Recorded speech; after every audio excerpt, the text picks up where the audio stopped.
Welcome to the Plant Trainers Podcast, where we're helping people improve their quality of life through nutrition and fitness.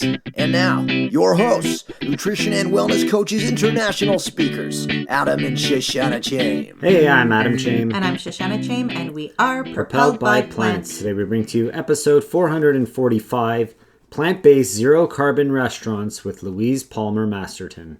In this episode of the Plant Trainers Podcast, we talk with Louise Palmer-Masterton about vegan restaurants, the world of zero-carbon menus, and labeling. We discuss the importance of supporting vegan restaurants and how you're going to get better quality food by eating there rather than eating in omni restaurants.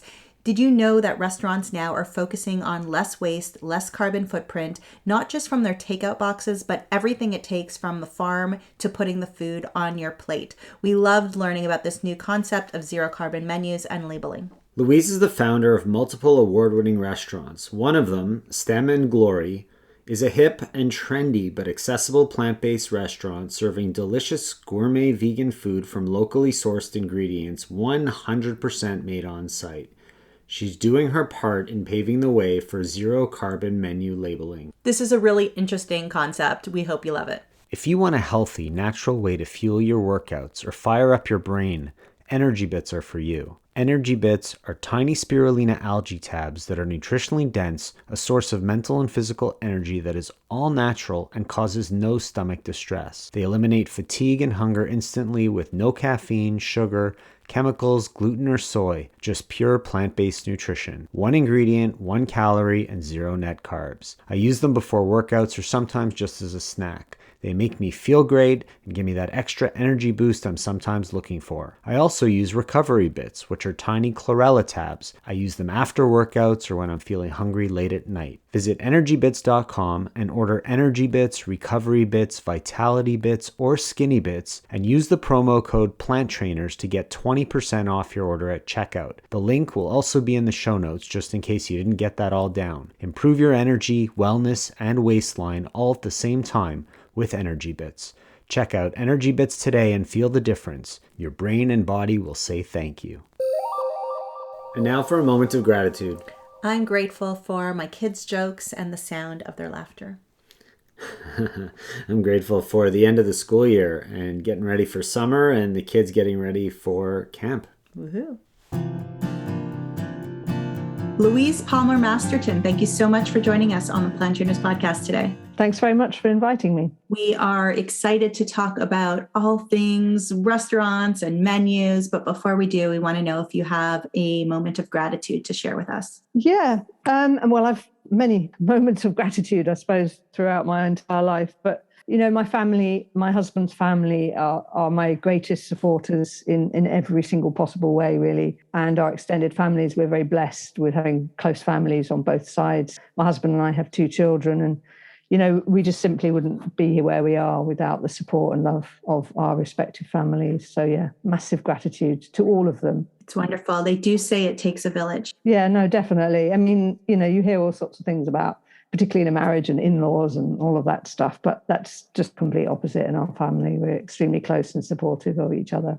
That's wonderful. And I hope that flows over to your children and who they choose as partners and all of that. Beautiful. Thank you for that moment of gratitude. And I'm sure that you're grateful that you found a plant-based vegan lifestyle. Tell us a little bit about how you found that and what changed for you. Well, crikey, I mean, that's a long time ago now. I mean, it was for me, I mean, I do believe that everybody's on the spectrum with this. You know, for some people, it happens in an instant, and for other people, it's a much slower and more gradual process. But for me, it was one of those instantaneous aha moments. And it was when I was in my late teens. And I had a friend who introduced me to the idea of compassionate eating for the first time. And I just never thought about it before. And like the minute I thought about it, it was instant, hit me like a ton of bricks. And it was a moment that I changed my life forever. I stopped eating meat on the spot, and I've literally never turned back from that moment. So you were quite young. Did anything change for you physically or psychologically or socially? What changed in your life at that point? That's a really good question.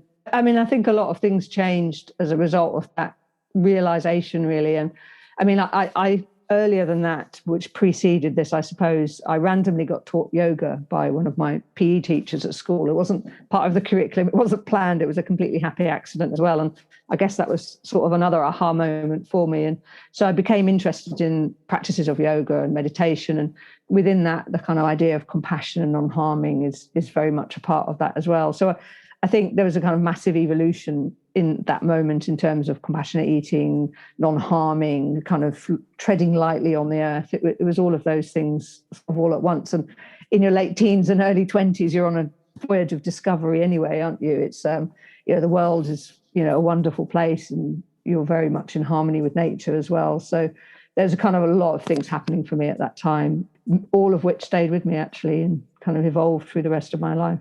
I love the term compassionate eating, and it gives people the opportunity to really reflect on what that means and what they're putting into their mouth and consuming, because a lot of people don't take the time to really think about it. So it's a great term that people need to process a little bit. I think that this is I'm constantly surprised that people still eat animals. I mean, literally, I don't really understand how they're not having that conversation in their own minds. But I think, like you just said, it literally is. They're just not thinking about it. And I think when you do start to think about it, and you definitely see that in children, my own children have been raised vegetarian, but the idea for them of eating animals, and they speak about their friends too, that they've got this real disconnect of animals, eat animals, and try and have that conversation is kind of difficult. Yeah, and as Adam multitasks and he's talking on the podcast and wrestling with the dog at the same time. The puppy, we've only had her about 7 weeks at this point, and my kids look at her and like they've mentioned to me, there's no difference between her and the animals on the farm that we take care of, and how can people eat animals if they can have a pet in their house? How do they not make that connection? So, but I do really believe that more and more people are making that connection. There she is, are making that connection. If anybody hasn't checked us out on YouTube, you can see Callie's Plant Trainers podcast premiere. So how did you then get into the restaurant business? How, where does food really begin to play a part in your life? I think it was a kind of gradual evolution since the time when I became initially vegetarian and vegan. I mean, this was 35 years ago. And at that time, I mean, there were certainly no vegan restaurants. There weren't really even any vegetarian restaurants, although there was a fledgling vegetarian movement, which was very much tied around the hippie movement, certainly in the UK at that time. The plant-based thing had started to become a thing in the US, for example. So it was all kind of starting to happen, but it was very, very fringe back then. So basically, I started to cook and I continued to cook. I also was fortunate enough to travel a lot. I traveled a bit in Asia. I spent quite a good deal of time in Thailand. Absolutely fell in love with the cuisine there. So the whole kind of process really evolved through a love of cooking. And I guess I kind of joke a little bit about that. I spent 35 years trying to find a decent vegan restaurant meal, and didn't find one. So, hey, presto, I, in the end, created my own, the restaurant that I always wanted to eat in, but never found. So it was a very long and gradual evolution. And I had another business, which was a multi-site business, which I started in 2010. And we were always trying to make a vegan cafe work within that environment. And eventually it evolved into a full-blown restaurant, which was at the end of 2016, which is when Stem and Glory opened its doors for the first time. So tell us a little bit about that. If anybody is in the UK area, the London area, or going to be traveling possibly this summer, tell us where we could find your restaurants and what we would find there, because I'm hungry and I want to hear. And you want to go to the UK. Well, It's so funny because the first thing you ever do when you travel as a vegan is you get on the Google, don't you? And you search out the vegan restaurants. I mean, exactly that. I mean, and honestly, London's got loads of places, but compared to just normal restaurants, it's massively underserved still, in my view, because I can still hardly ever find the food that I'm looking for. But anyway, we're based in Cambridge, which is where I'm originally from. We're actually slap bang right Cambridge railway station, so we've got a super lovely spot there, got a big outside terrace. And then in London, our original restaurant is at a place called Bart Square. So it's between Farringdon and Barbican. It's in the city. It's the old part of the city. It's a super lovely part of the city. And if you're into tourist stuff, we're right next to St. Paul's as well. It's a very nice area to visit. And then our new site is at 100 Liverpool Street, which overlooks Broadgate Circle, which is actually in the city as well, but it's a kind of whole different part of the city. Very, very busy part of the city as well. And then we have we have plans to expand beyond that without giving too much away. We've got a list of kind of prominent cities we'd like to cover in the UK, but we're also starting to look outside of the UK as well already. So we very much see Stem and Glory as a global brand. Beautiful. And so how important is the need for purely vegan or plant-based restaurants as opposed to restaurants that can cater to vegans and plant-based people? Yeah, this is the $6 million question. I mean, because we get asked this a lot, really, because, I mean, if you're vegan, you very much appreciate vegan restaurants. If you're a vegan, you appreciate non-vegan restaurants putting on more vegan options. But I just think you're going to find better food in vegan restaurants because you've got chefs who are working with this food all of the time. You know, chefs are very, very creative people. So if you've got chefs in a non-vegan restaurant, their creativity is going into creating foods with animal products as their kind of primary product, you know, whereas in a vegan restaurant, people are working with vegetables. So the evolution is like massively advanced in terms of vegan chefs cooking in vegan restaurants. So I do believe you're going to experience far, far better quality vegan food, but also, you know, much edgier, kind of more unusual, progressive sort of flavors and techniques and all of that as well. There are a few quite notable chefs in the UK now. I don't know if it's the same where you are, but they are former non-vegan chefs now turned plant-based. And I think it's quite an interesting space to watch. But I still think this might be a little bit controversial. I still think they're a little bit behind people who've been working with plant-based foods for 10, 15, 20 years. I think you need to spend time to make that up, you know. Yeah, there's kind of a progression, right? Like you can go to an Omni restaurant and you'll find your Beyond Burger or Impossible Burger or something there. So they kind of just, you know, they put something on the menu to make you be able to eat there so that you could be out with your Omni friends. And, you know, they do good salads and burritos and things like that. But when you go into, you know, a vegan restaurant or plant-based restaurant, then you'll have the ones that are, you know, I could see that progression where those chefs might be creating things, and not that there's anything wrong with it, and it's great to have it, recreating what you used to eat before you were vegan in the vegan way. And then when we go to some of these other restaurants that are purely plant-based, and it's about creating something completely different and utilizing the plants. Much more artistic and creative. And the flavors and the profiles of the flavor, it's much different and deeper, I think. Yeah. And you can't classify it. You can't be like, oh, this is, you know, it's just different. It's different. What was that place that we went to where they brought out each course at a time? Different experience. Yeah. Yeah, totally. And in answer to your question earlier, which I'm not sure I answered, so with the food that we offer at Stem and Glory is it's kind of the food that, I mean, when I was a young vegan, you either had healthy food or you had delicious food. There was no such thing as healthy food that was also delicious. But so that's what we're trying to create as well, so that it's not like a punishment to go and eat vegan. I mean, I'm sure you've had many occasions where you've gone to a restaurant and the only thing you could order is salad, for example, which is, you know, it's a bit disappointing. Obviously, we all need to eat to live, and obviously I quite like salad, but, you know, there are so many more interesting things that you can do. So creating food that's still healthy but is delicious with those different layers of umami flavors, doing interesting things with vegetables, obviously that's where we've positioned ourselves. That sounds beautiful. So for somebody who's maybe friends with restaurateurs who are omnivore or get to know the restaurants that they go to all the time, but they want them to start offering more vegan or plant-based options, how do you suggest they approach that conversation, and what do you suggest they put on their menus? Yeah, I mean, this is becoming a topic for debate at the moment, especially here in the UK. I mean, it's sort of the elephant in the room, isn't it, a lot of the time? I mean, and I do get it. If you're a restaurant that's your primary offering is like steak, for example, you know, the thought of offering plant-based options must be utterly terrifying, you know, in terms of wondering what's going to happen. Will you lose your customers? You know, it's all of that stuff. We have this thing in the moment in the UK. Burger King have their prime location in Leicester Square in the centre of London. They've turned it vegan for a month, basically.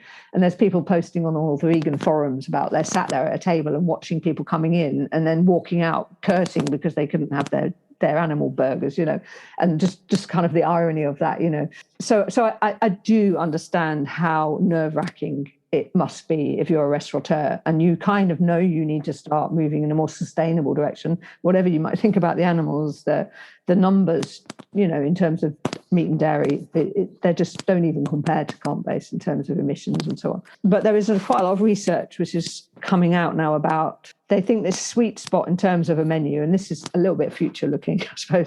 So if 75% of your menu is plant-based and 25% of your menu is not plant-based, that you're giving your diners sufficient nudges towards making plant-based options. Now, obviously, your plant-based options need to be good, but you're still allowing the choice of meat and dairy should people want to opt in and choose them.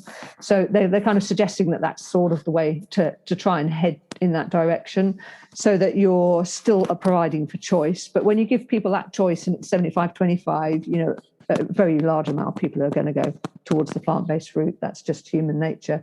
So I think rather than kind of beating people up and trying to make them change their habits, it's about enticing and nudging them in the right direction by providing incentives, good food. But it's about menu positioning and prominence and things like your daily specials. Why not make them plant-based? Make them really exciting, give them prominence on the menus. So there's a kind of whole host of things that restaurateurs can be doing to sort of move themselves in the right direction, which are not sudden, they're not dramatic, they're not terrifying, they're not going to lose all their customers. But I do think that is the direction it's all heading in, certainly in the next few years anyway. There's so much more great information coming your way, but before we get to that, we wanted to share with you and let you know that if you want a healthy, natural way to fuel your workouts or fire up your brain, Energy Bits are for you. Energy Bits are tiny spirulina algae tabs that are nutritionally dense, a source of mental and physical energy that is all natural and causes no stomach distress. They eliminate fatigue and hunger instantly with no caffeine, sugar, chemicals, gluten, or soy, just pure plant-based nutrition. 1 ingredient, 1 calorie, and 0 net carbs. I use them before workouts or sometimes just as a snack. They make me feel great and give me that extra energy boost I'm sometimes looking for. I also use Recovery Bits, which are tiny chlorella tabs. I use them after workouts or when I'm feeling hungry late at night. Visit energybits.com and order Energy Bits, Recovery Bits, Vitality Bits, or Skinny Bits, and use the promo code PLANTTRAINERS to get 20% off your order at checkout. The link will also be in the show notes just in case you didn't get that all down. Improve your energy, wellness, and waistline all at the same time with Energy Bits. Check out Energy Bits today and feel the difference. Your brain and body will say thank you. And now back to the show. If somebody wants to help support a vegan or plant-based restaurant in their area and make sure that it stays in business, what would you want your customers to do, or what can we do to help support the restaurants in our area? Besides eat there. Well, I mean, you know what? It's such a good question. And I mean, obviously, customers, of course, we all need customers. But, I just, it makes me weep to see anybody leave a bad review of a vegan restaurant or even an independent restaurant, to be honest. People can be brutal. I live in a small town, Cambridge. Now, we were the first vegan restaurant here. We now got 5 vegan restaurants and 1 vegetarian restaurant. And, it would be great if they were all busy all of the time and all well supported. And I think that, we talked about a disconnect between people's understanding of like pets being an animal and the animals that you eat. They're not connecting those two things together. I don't think people fully appreciate what it means to support an independent small restaurant. And I think if they thought about it, then everybody would support small independent restaurants, because people put their entire lifeblood into these spaces and they're usually doing it for love. They're not doing it for money. And I think if people really fully realize that, they wouldn't make complaints. They would perhaps offer constructive feedback. But yeah, I think appreciation of small businesses generally, I think, is a little bit lacking sometimes. And I think, if you are a vegan, just don't ever leave a bad review for a vegan restaurant, please, because maybe you had a bad time. Maybe drop them an email, but don't put it out in public. I just think that's so damning. I don't know anybody who runs a vegan restaurant who serves rubbish food or does it for bad reasons. It's just, obviously in restaurants things can happen sometimes. And as a proprietor of a restaurant, I would be really happy to have that feedback. But it's utterly soul destroying, to see these things. And it online. And it does matter. And a lot of small independents don't have the firepower bigger restaurants in terms of marketing budgets, marketing departments. And I think the prevalence of vegan restaurants, I think they're almost exclusively independent. So, I mean, it's interesting to see how it develops now. I mean, we've got a couple of sort of fledgling, potentially big chains in the UK, of which actually we're probably one of them. And it'll be interesting to see how it goes, because I think once vegan makes it into the mainstream, I think it'll do good for everybody as well, and all the small independents as well. But whilst it's still on the fringe and it's very independent, it's very dependent upon support of people, of all people. So I heard a rumor that Stem and Glory is a net zero carbon menu labeling restaurant. Can you maybe explain what that actually means? Because some people may not have, I don't even think I know what it really means. Well, it's a very new science at the moment. So we are a net zero business now. We've spent the last 2 years really on this journey of basically a huge deep dive into our emissions across the entire business. So we are now fully offset, carbon neutral. We're actually heading for carbon negative. So we're aiming to offset more than we actually emit. So that's kind of where we would like to see the business into the future. So that if you come and dine in our restaurant, you are not creating carbon by doing so. And I think that is the way of the future as well.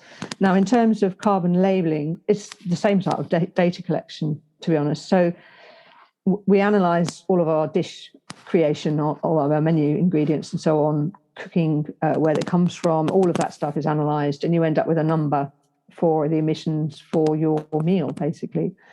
So you normally have a scale which goes from very low to very high. So you've got very low, low, medium, high, very high. Very low is dark green, high is red.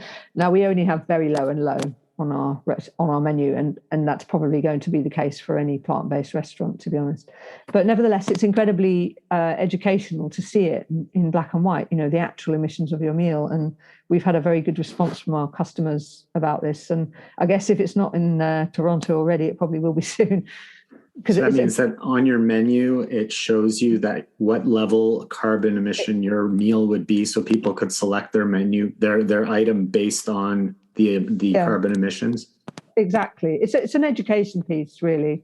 You have the carbon intensity of the dish per kilo. So carbon intensity is so some dishes are higher intensity because of the way they're created, but then in terms of the amount that you eat, it might be less in terms of the kilograms of CO2. So there's kind of two things going on there. I mean, in a vegan restaurant, like I say, it's either going to be low or very low, but it'd be very interesting when this comes out into the sort of wider marketplace, because then I think if you're a proprietor, what we spoke about earlier with the 75-25, there will be ways that you can make your high emissions meals lower emissions by substituting different ingredients, for example. We're even doing that in our level, even in the very low categories. But I think once people start to learn about this, I think you will start to see massive changes in the terms of the sort of ingredients people use. And that's including where the ingredients have come from and how they got shipped and delivered to you, or if you grew them on the roof or in the backyard and things like that. Is there someone that regulates that, or the restaurant just manages it on their own? Is there an FDA kind of thing that oversees what you're putting on your menu? Well, this is a very good question. I mean, this is the hot topic at the moment, really. So there are a number of players already. We use a company called Food Steps. Now, they're one of the original people. Now, there are various sort of standards. One's called the Cool Food standard, and they do take into account everything from how something was grown, land use, how it's shipped, and all of that stuff. But obviously, again, this is a very new science. We do expect it to become more regulated as it becomes more widespread, but already we know of another, like a competitor, although it seems a bit weird to describe it like that, to Food Steps. And already I'm looking at the emissions data they've got on another plant, but I'm just thinking that just doesn't look right to me, because I've done the process myself. So again, unfortunately, it's a new thing and it's probably wide open for abuse as well. But I do think eventually it will kind of get there, but there's just be a few teething troubles, I guess, in the beginning.